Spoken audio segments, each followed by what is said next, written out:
Selamat pagi saudara. Sebelum kita membaca dan merenungkan firman Tuhan, mari kita berdoa. Terima kasih kepadamu Tuhan untuk hari yang baru yang boleh kami nikmati. Tuhan pimpin, sertai dan berkati kehidupan kami sepanjang hari ini. Kami hendak membaca dan merenungkan firman-Mu. Biarlah Tuhan berbicara dan mengajar kepada kami supaya kami mendapat berkat daripadanya. Dalam Tuhan Yesus, amin. Saudara, pembacaan firman Tuhan pada hari ini diambil dari 2 Raja-Raja pasal yang ke-9 ayat 1 sampai dengan ayat yang ke-13.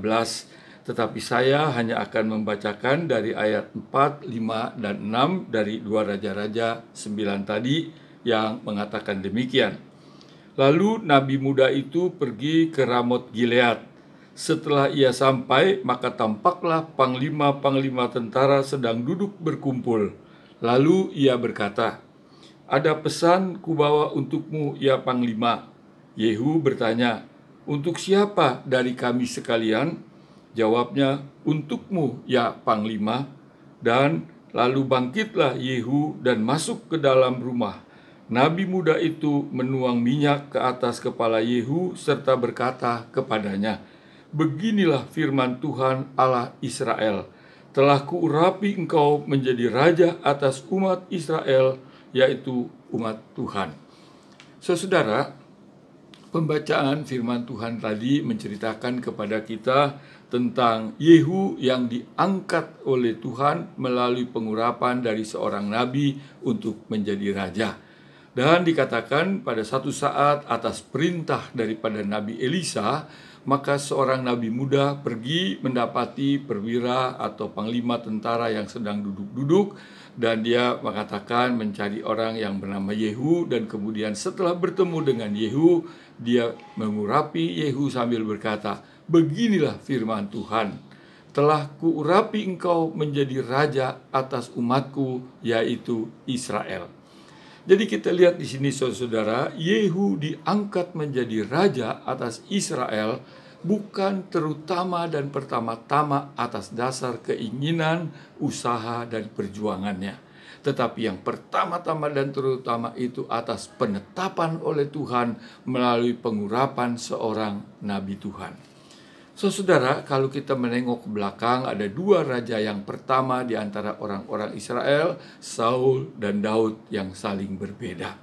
Dikatakan Saul menjadi raja bukan terutama karena ditetapkan atau dipilih oleh Tuhan, tetapi dipilih oleh umat Israel. Dan kemudian dia menjadi raja, melakukan tugas-tugasnya, tetapi dikatakan banyak melakukan hal-hal yang tidak diperkenan oleh Tuhan, sehingga jabatan raja itu diambil daripadanya dan tidak berlanjut kepada keturunannya.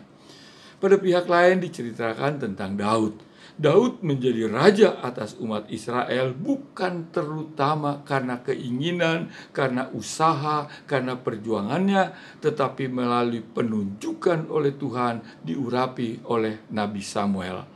Dan kemudian diceritakan bagaimana Daud melakukan tugas-tugasnya dengan baik, diperkenan dan diberkati oleh Tuhan, sehingga dia dapat terus menjadi raja di atas umat Israel, bahkan berlanjut kepada keturunan anak cucunya.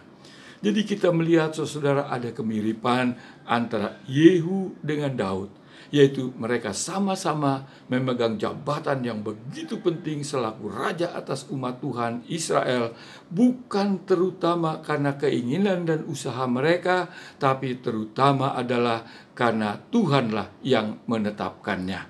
Jadi saudara, kita melihat di sini bagaimana Yehu kemudian dalam tugas-tugasnya makin diperkenan oleh Tuhan. Dikatakan dalam pasal yang ke-10 ayat yang ke-30 demikian, "Berfirmanlah Tuhan kepada Yehu, oleh karena engkau telah berbuat baik dengan melakukan apa yang benar di mataku, dan telah berbuat kepada keluarga Ahab tepat seperti yang dikehendaki hatiku, maka anak-anakmu akan duduk di atas tahta Israel sampai keturunan yang keempat." Jadi mirip dengan Daud yang jabatan kerajaan tidak diambil daripadanya, bahkan berlanjut kepada keturunan anak cucunya. Demikian juga dengan Yehu, jabatan kerajaan tidak diambil daripadanya, bahkan berlanjut pada anak keturunannya sampai yang keempat. Jadi saudara-saudara, kita belajar dari sini bahwa apabila kita hendak memegang sesuatu yang penting, katakanlah dalam memilih pasangan hidup atau memilih pekerjaan karena mempunyai pengaruh yang besar dalam kehidupan nafkah kita di masa depan, atau kita memegang satu jabatan yang penting, maka pertama-tama kita harus memeriksa apakah itu karena keinginan dan usaha kita atau terutama karena Tuhan yang menetapkan.